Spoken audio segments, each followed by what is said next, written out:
If Kenya is to successfully transition from a developing or middle-income country to a high and developed country, it must confront a growing social challenge.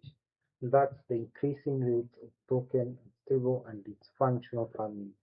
You know, recent data points to a significant shift in the structure of the country's most fundamental social unit.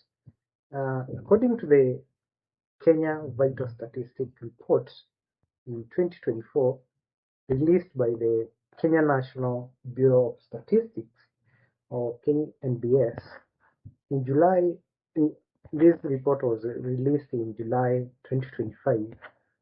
Marriage rates have declined sharply over the past three decades. In 2022, only 48.1% of women aged between 15 and 49 were married, down from 8.1% in 1989. And this trend is further reflected in the rising number of single-parent households. The 2019 national census found that 38.2% of Kenyan families were headed by single parents, up from 25.1% in 2009. And this is an indication of growing marital breakdown and changing family structures. In addition to this shift, a significant number of households in Kenya are increasingly dysfunctional, and a dysfunctional family is commonly defined by persistent conflict, lack of emotional connection, poor communication, and in some cases, neglect and abuse of children. So, why family stability matters for national development? So, the consequences of unstable and broken families extend far beyond the household, affecting and it affects the economic productivity, the social stability, and long-term national development. First, the dysfunctional family settings or environments reduce human capital development, and people experiencing family conflict or separation often face higher stress levels, burnout, and absenteeism, and these significantly reduce workplace productivity and overall economic output. Also, children raised in unstable households are particularly vulnerable. Many experience disrupted education due to emotional distress, lack of parental support, and financial hardship.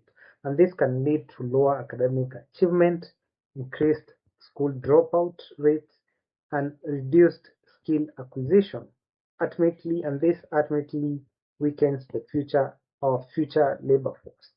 And in addition, broken families contribute to a higher public expenditure, no increased rates of crime, substance abuse, we have mental health issues, domestic violence, and poverty place a growing burden or have uh, an increased burden on government resources.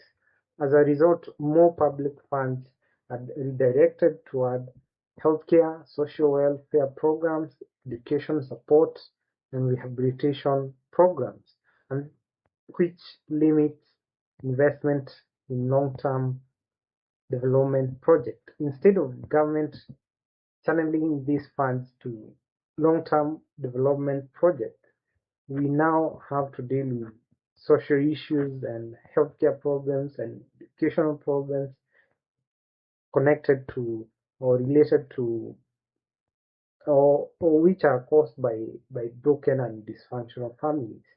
So, a notable example is the growing number of children left behind by parents who are migrating abroad for work, particularly in the Middle East.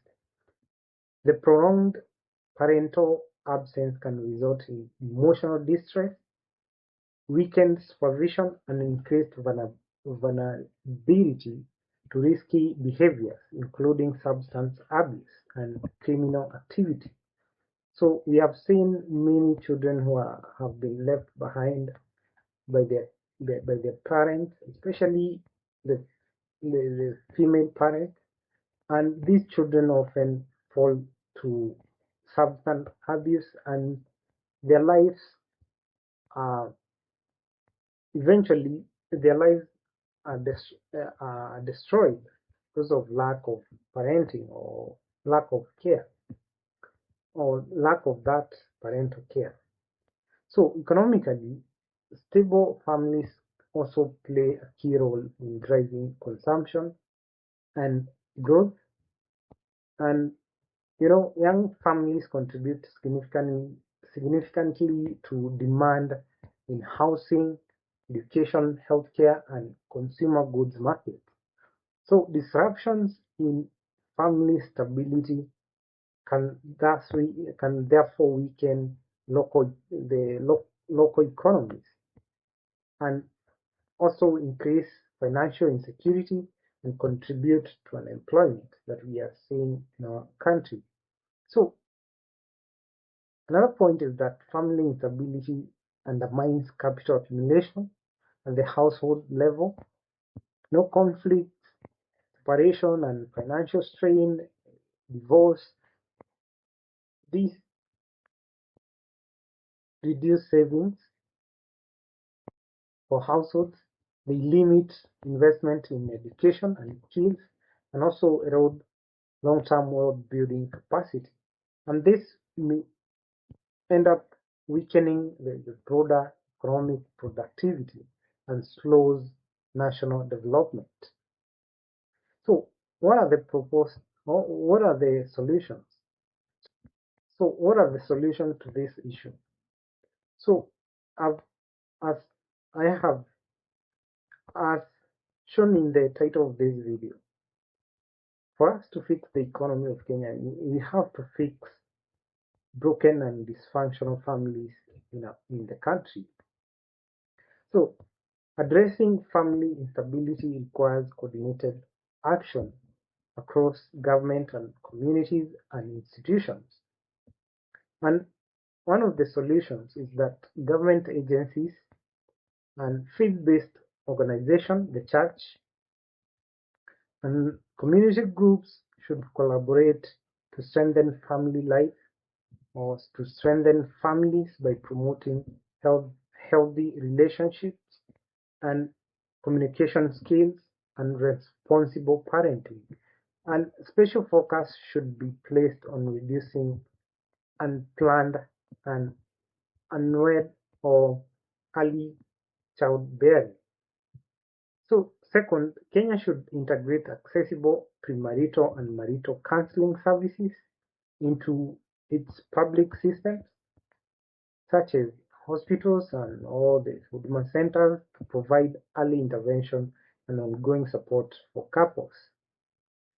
So the third solution is should target our labor migration policies.